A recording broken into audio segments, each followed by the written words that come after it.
Aqui nessa parada, eu vou explanar para vocês um pouco sobre a história da Igreja das Mercês. No período colonial, quando os portugueses estavam desbravando o território brasileiro, houve a vinda das ordens religiosas e também foram realizadas construções dos fortes militares.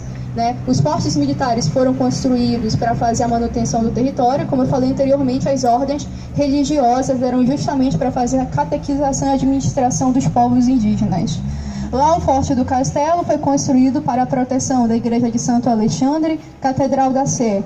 Aqui na Igreja das Mercês, ela também possuía um forte. Quando os mercedários vieram para cá, no início do século XVII, eles instalaram uma ermida. Também, a maioria dessas igrejas setecentistas, quando foram instaladas no século XVII, elas não possuíam essa aparência monumental de igreja. Na verdade, elas eram ermidas. Ermidas que constituíram ali uma trajetória, evoluíram para capela, matriz, até no caso de arquidiocese, como foi no caso da Catedral da Sé. Então, houve uma expedição, foi dado esse terreno aqui para a Ordem dos Mercedários, que tinha um vínculo com a coroa portuguesa, e os militares construíam um forte de frente lá para a Baía do Guajará, que era justamente para fazer a proteção da igreja e da colônia. Só que esse forte não existe mais hoje em dia, foi deteriorado durante o período da cabanagem, devido ao intenso conflito armado. Mas hoje ele faz parte, ele constitui espaço cultural, da Estação das Docas. Então, a maioria dessas ordens religiosas vieram no início do século XVII. Além dos mercedários, haviam jesuítas, franciscanos, os carmelitas. Então, eles chegavam e se instalavam. Até a segunda metade do século XVII, as missões religiosas já cobriam grande parte da região hoje que nós conhecemos como a região amazônica. A Ordem dos Mercedários vieram especificamente para cá no ano de 1639 e instalaram a ermida no ano de 1640, que é justamente aquela data que está na parte superior da igreja. Bem, foi um projeto de execução, um projeto de construção dessa igreja monumental que nós conhecemos hoje, se iniciou no ano de 1748, a pedido do comissário das Mercês da época, o Frei José Gilino. Foi também uma construção prolongada, se estendeu até a década de 1760. E é um projeto de execução de construção que está atribuído aos arquitetos Antônio Lange e Pedro Ludarco. Quando eu falo a questão de ser atribuída, são estruturas, detalhes na parte externa e na parte interna na igreja, na qual foram aplicados a linguagem arquitetônica utilizada pelo Lange na maioria das construções de sua autoria.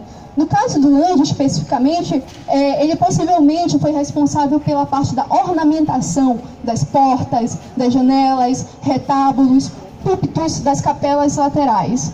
Bem, na parte interna da igreja, acima do arco central, que está vinculado à capela-mor, é possível ver o brasão ainda da Ordem dos Mercedários.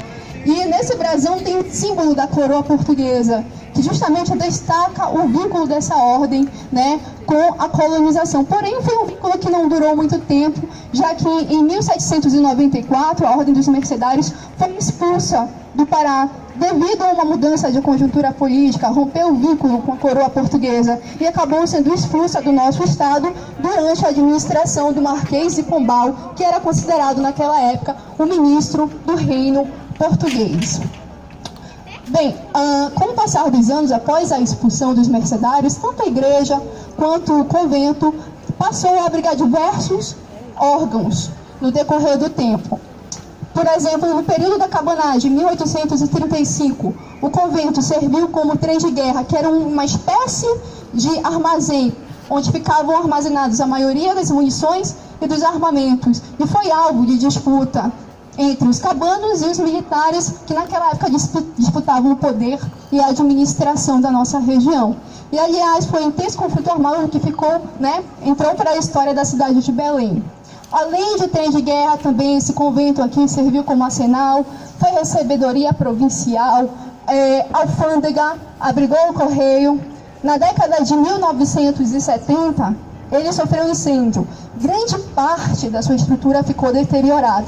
E na década posterior, na década de 80, o IPHAN, o Instituto do Patrimônio Histórico e Artístico Nacional, realizou um processo de restauro, tanto na igreja quanto no convento. A igreja hoje continua exercendo essa sua função de templo religioso, porém está subordinada à instituição religiosa local.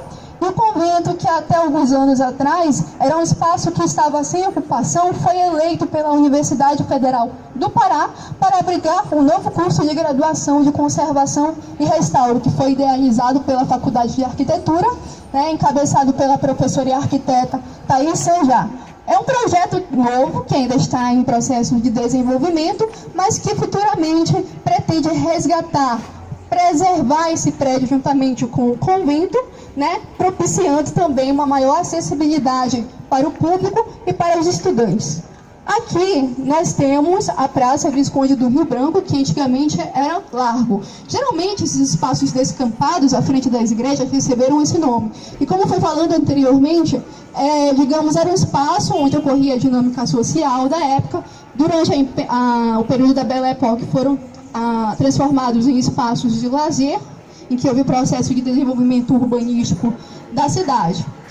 Bem, ela recebeu o nome Visconde do Rio Branco. No centro dela nós temos um monumento que é homenagem ao Dr. José da Gama Malcher, que foi um paraense que viveu aqui no século XVIII, e ele se tornou um médico de destaque para a época, foi um profissional dedicado, atuou na Santa Casa de Misericórdia, Hospital Beneficente Portuguesa, e justamente teve um grande reconhecimento por parte da população.